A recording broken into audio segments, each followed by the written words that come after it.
Welcome to the Birmingham Real Producers Podcast, where we feed the top 1% of the real estate agents in the market. Today, we have awesome agent Katie Wallace and top lender Justin Petrusson.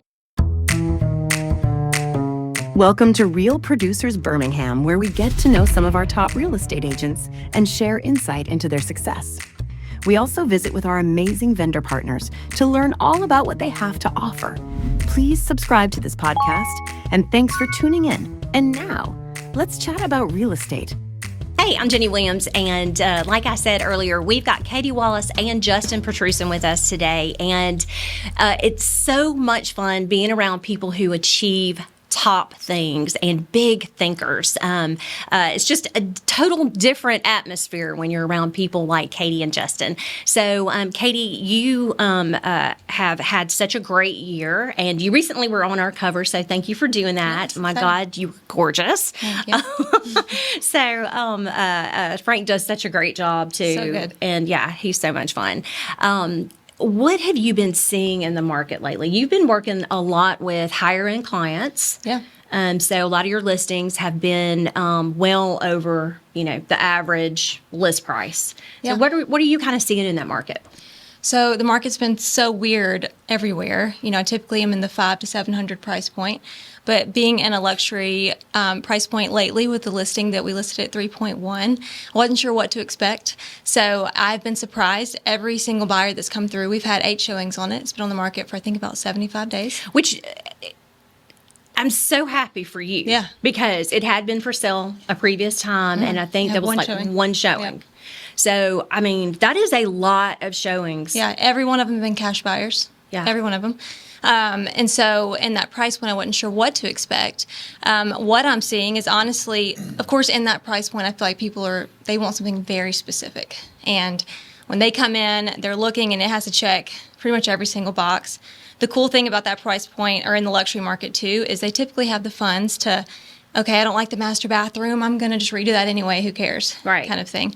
But like I said, 8 showings in there so far, and we did have somebody where we did negotiate an offer for 4 or 5 days. Everything was perfect, and then they got cold feet, which we talked about earlier, kind of the cold feet and people not committing lately has been kind of tough. That's actually what I've been seeing a lot. I haven't had a ton of people back out, but they're just so non-committal. Yeah. I have a place listed in Mentone, and I had all that worked out, and then there were like 3 foggy windows. Yeah. And they were like, "Oh no, that home inspection just scared us." Yeah. I'm like, That wasn't it. I've already ordered the glass." Right. Yeah. So now they're coming back. Yeah. And so you don't know if you really want to pursue somebody that comes back because of the non-committal. Right, and are they going to change their mind again? Well, it's funny, I was talking to people in my office because, of course, you feel like, am I the only one this is happening to? Because I have listings that are sitting a little longer, and you sometimes hope people would just leave negative feedback. Like, just tell me what it is. Why don't you love it? But instead, everyone, love it. Buyers thought this was so great. Checks every box. This is amazing. And you're like, where's So the offer? funny. I'm so glad you said that because, and I know you've got to be faced with this too, but so I have this listing that we've had just a couple of showings. And you know what? This is a very typical, normal market, right? Like, this is a normal Right. September. Like, after school starts, people are like, they have other things that they're interested in.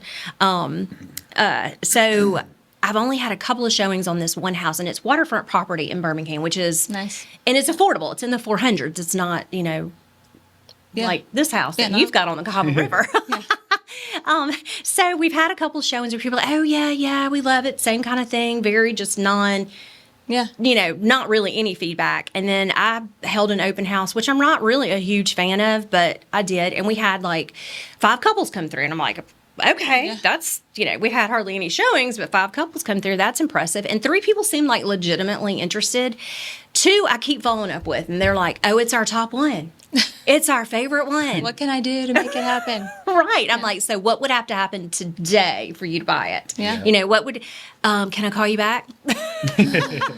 So are you seeing the same thing? Yeah, I really am. I think the urgency just hasn't been there for people, Yeah. and it's like they're waiting for what's going to be listed next. And Right. with rates being as stagnant as kind of they have over the last 3 to 6 months, it really hasn't had any of that extra oomph to make some of those decisions where they've been able to kind of sit back and wait to see what's coming on the market, which I'm starting to feel with rates starting to come down that is starting to change, and people are being a little bit more decisive because more buyers are coming out as rates continue to come down a little bit. Right. Yeah. And so I also feel, and you would know this better than me, but I also feel everybody's waiting for next week. On top of the rates coming down, I think that consumer confidence, just seeing that that we're going in the right direction, I think is almost more important, as important, if not more important. Right. Just that confidence level, because a lot of the people have the money. They can make that decision, but until they really feel that confidence, they're not going to pull the trigger. So they're waiting around to kind of see. And, that's what I've seen a lot of. I remember when years ago when rates were like at 9%.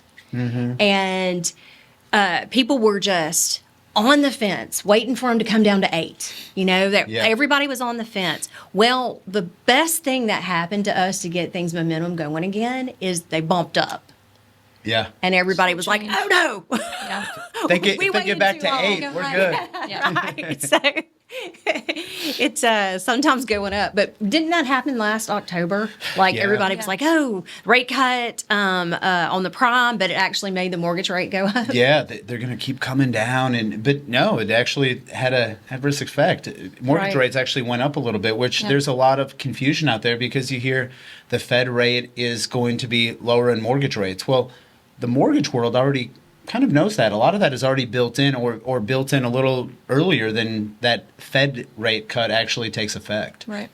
So I'd advise anybody to kind of reach out, have a good banker, mortgage person, so that they can keep you up to date with what's really going on in the market, because a lot of times by the time you kind of hear the news, it's already in effect too. Right. Yeah. So, and we've talked about buy downs, or, maybe you've got a listing that is on the market and you're not getting much activity with it. I personally feel like I don't want to do a whole lot of price reductions, only because am I just giving that money away because we don't have a buyer pool right now? Yeah. I've been grateful for my sellers that aren't over here pushing me to drop the price, because I don't overprice my listings, and I know that. And when they're listed and they're not moving, of course, it's always the first thing, drop the price. But that's not always the right thing to do. Especially right now. Right. I feel like right now we hold because I think they're still going to move. And I'm starting to see, because I'm having more buyers come through. So when that happens to me, I assume it's kind of happening around the board with all realtors, which means more buyers enter the market. But yeah, it's exciting when you have sellers that are a little bit calm and collected, and they're like, okay, we trust you. We're going to hold for a second. Right. Because, like I said, we're getting feedback. No one's telling me price too high. They're not saying it's priced great. Their buyers just aren't committing. So yeah, for me, my first take is not to just panic and drop the price. Sometimes sellers can drive the panic, though. They can. Yeah, and also going off of that, you can get creative with financing, because a lot of times it's not really the price. It could be the payment. It could be the structure. Our rate's going to drop. Well, what if strategically we can get them a lower payment for the first year or two, right, to help kind of bridge that gap of what they feel that the market's doing as well. So I think it's more important than ever to be able to get creative on lending and financing. Maybe so many clients have an idea of what they want to do, and then after we talk through a few different options, they think of a different structure that makes a lot more sense.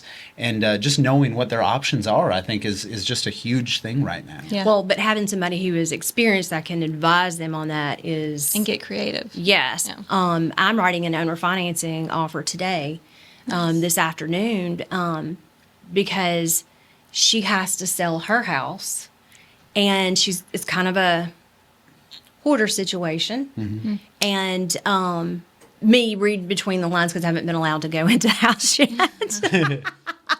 And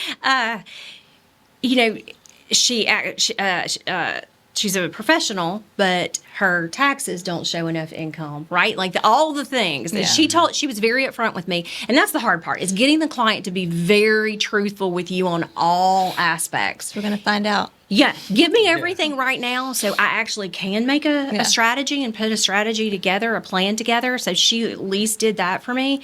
Her house is paid for, but there's no way we could put that house on the market to buy the new one. Mm-hmm. So I'm just going to, and she has cash. So I'm going to do owner financing for 36 months. That'll give her plenty of time, like with the balloon payment at 36, to get her stuff out, to move it over to the new house. Like there's no pain, there's no rush. And so maybe hopefully we can work, that out. But Smart.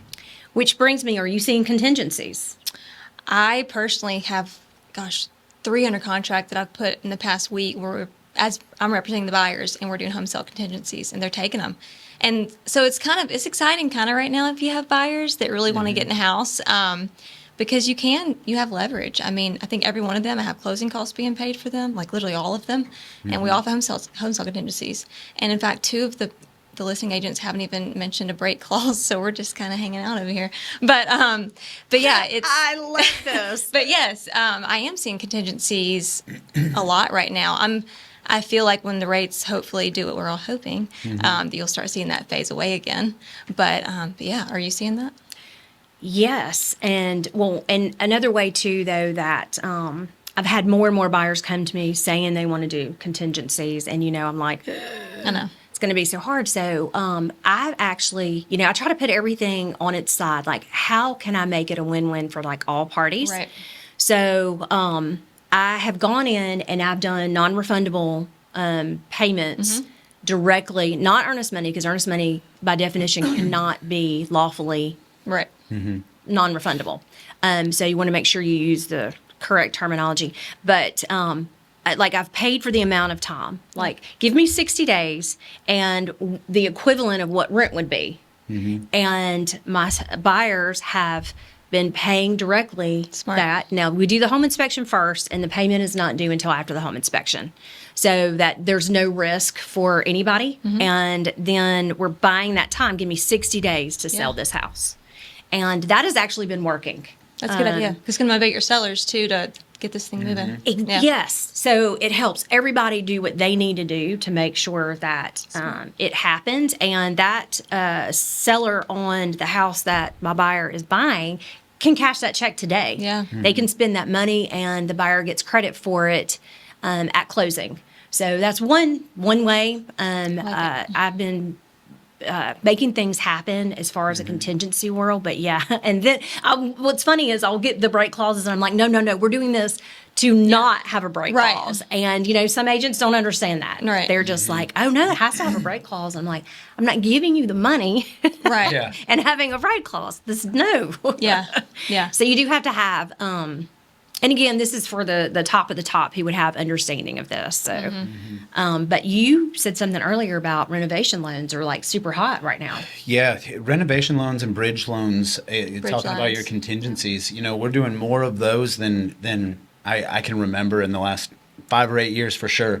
Of not being able to find exactly what they want or having the cash to make all of the upgrades that they want to do. So we're doing renovation loans so they can accomplish those remodels that they want to do. We're doing a ton of those. Or if the people that are trying to sell their houses, and we're doing some bridge lending so they can buy and then take their time to sell. Right. To be able to get into that house and get it ready. Because I think more than ever, or right now, having the product or having the house that you're selling in good condition, that it shows right, that it's you're not just piecing it together on the market right now, Right. Like maybe a couple years ago, some houses were, but things that show well, that maybe do a pre-listing inspection, know what you're working with so that you know how the transaction's going to go. I think the people that are more prepared are the ones that aren't really having the issues during a transaction and less of those surprises.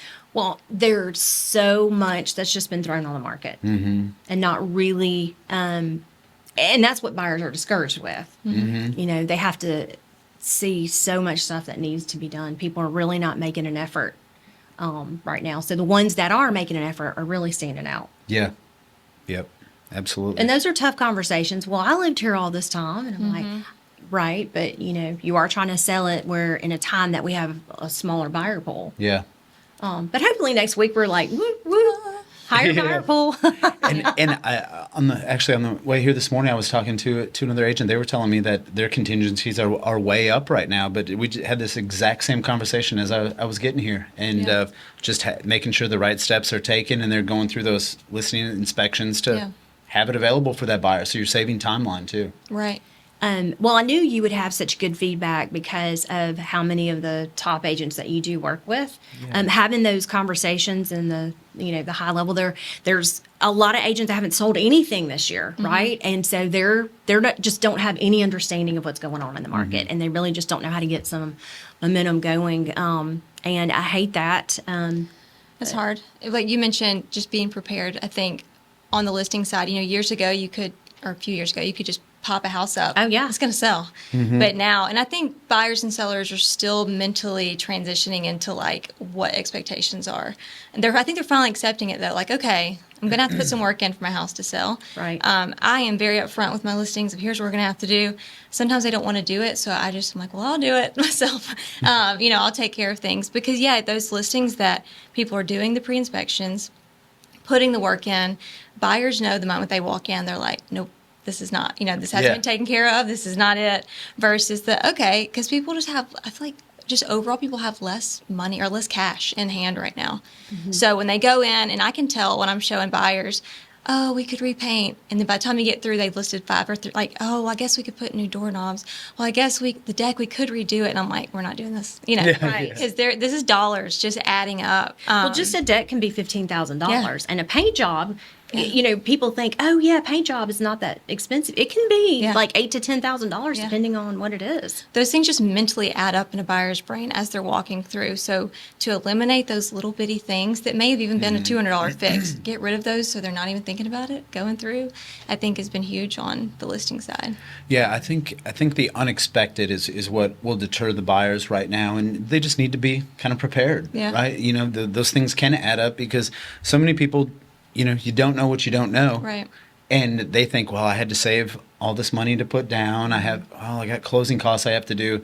And then they start thinking of first payments and insurance and doorknobs and paint. And anything. You're like, That's a big job. I need a fence and, all of these little things that add up, and they're on to the next one. Yeah. But they liked the house. Right. But if it was, it talked about it, maybe they put the knobs on, they wouldn't have, they would have been okay. Maybe not have had it on there, to their thoughts. So just doing those little things, I think, is what it gets back to. Right. No, I agree. I could not do this business without my husband. I've got 3 listings that are coming up. One in Greystone Founders, one in $1 Million Lakes on the way to Tuscaloosa, and another one in Pelham. He's having to paint, redo shutters, make sure the front door looks good, wash things, get the little Christmas trees out of the gutters. All those things that, again, a seller just doesn't want to do it. Yeah. And it's very rare. They don't see it. Right. They're there all the time. Well, they're exhausted, right? They're working full-time jobs. So it's up to us to come up with solutions on how can we take that off of them and make it happen. One, to get it to market, because sometimes people take years. Like this one house that I've got in Founders coming up. I mean, they've been getting ready for 2 years. Wow. Yeah. Probably a big house, though. It's a big house. I mean, it's like 4,800 square feet. Yeah. But, when you have solutions where somebody can come in there and say, all right, we can wipe this out in 3 days. Yeah. Then it can take a lot off. But some people will go, oh my God, that much? Yeah. It's going to cost that much? But they can pick and choose too to say, okay, I'll take care of these things, but leave the rest. But showing up for market is a big deal. I think as top agents, you'll know who to work with and kind of how to help advise people on what to do. I think that is so important for agents too, that the sellers can know that they can contact these people, the roofing companies beforehand. Have the inspections done. If you're just a little older, or if there's something to fix or repair, take care of that, because it can be very minimal up front. Absolutely. And really take care of the whole transaction. Because when those little things pop up, all of a sudden, that's where indecisiveness kind of comes, or that confidence, they kind of lose confidence in that house too, I think. Right, like the 3 foggy windows, which, so that was my son's house, and my husband had said, don't put it on the market with those foggy windows. Oh, no. I don't like foggy windows either. I know. So my son, he sold real estate for what, 2 years. He was like, "Oh, nobody's going to care about that." Ha! Yeah. Yes, they did. Good lesson, right? Yeah. Well, and I always tell people, like, it's mostly just a cosmetic issue. But myself, I have a foggy window, and I'm like, get it out. We have to get rid of the foggy window. Yeah. But I think also one thing to note is, because I've had listings that may be sitting for a minute, and when a buyer agent leave, a little bit of vague feedback, I'll call, okay, was there anything specific? And I think as a buyer's agent or as a listing agent, don't be afraid to be like, hey, I didn't like that the porch rails were falling off, because as a listing agent, I'll be real quick to say, I'll take care of it. I'll get those fixed if you're writing offers. Right. I'll take care of the rails. Exactly. So sometimes people think, because they're still stuck in that mentality of 2 and 3 years ago where things flew, that, well, they're not going to do that, so I'm just not going to offer. You're so right. So Yeah. we have so much of the reduced buyer pool still saying, "Oh my gosh, I have to offer full price." Right. And I need these closing costs done, but right. So then they start adding it up like, well, because they I'm don't want to even going to. insult. Yep. And then you've got the other people that don't care, that are like, "Oh, 50,000." There were See what fewer than those, but I was just going to say, I have 2 of those people on our pipeline right now, and they're writing 75,000 under list price. And then Yeah. you have the people that are, don't want to ask for anything off because they think it's an insult. Well, Right. I think communication Just is talk on the phone. just Yep. the most important thing with anything. Yeah. Kind of going on the other side, I tell buyers, give me all the pieces to the puzzle, and I'll put it together the best way financially. Right. The same thing with the house, and can we get a contract? Let's just talk about it. Maybe it's a Yeah. no, but let's talk Yeah. and see if, throw out your idea, maybe Yeah. it'll stick. Well, yes, I love that. So as we are wrapping up, one last thing I kind of want to talk to both of you about, and you actually pulled up with some, is fun marketing, right? Like a lot of us get into this business because we love the marketing side of it and different ways to promote. And so share with everybody what you pulled up with. Yeah, so our team, we have a 7x14 enclosed trailer that we have our name and QR codes and fun stuff on that maybe you see up and down 280. But we let our clients and use it for free. Agents use it for free whenever they need it. So as long as it's open, y'all are welcome to use it for anything that you need, and it really helps buyers out. I mean, we have a lot of them take us up on it, and we hear every week on how much money they saved and how thankful they are. It was one of the better, funner marketing ideas that we've had. So it's awesome. We're looking to add a couple more to it so we can help everybody at all the time. I love the visibility of it. I saw you at a network event 2 weeks ago, and it was right out front, right on 280, and I'm like, oh, this is so good. Jay's got some of my stuff on the back of some of his enclosed trailers, but I just really, yours looks so good. I love it. Well, thank you so much. So what are some fun marketing that you've been doing? I think for me, because I'm still new to the video world, so I started doing more videos in the past year, and that's been huge for me. We were talking about algorithms earlier, and I think that videos are just kind of the way to get the most views now, just the way everything works on Facebook, TikTok, Instagram, anything. So for me, I've enjoyed it. I was terrified to do videos. I pushed it off for 3 years.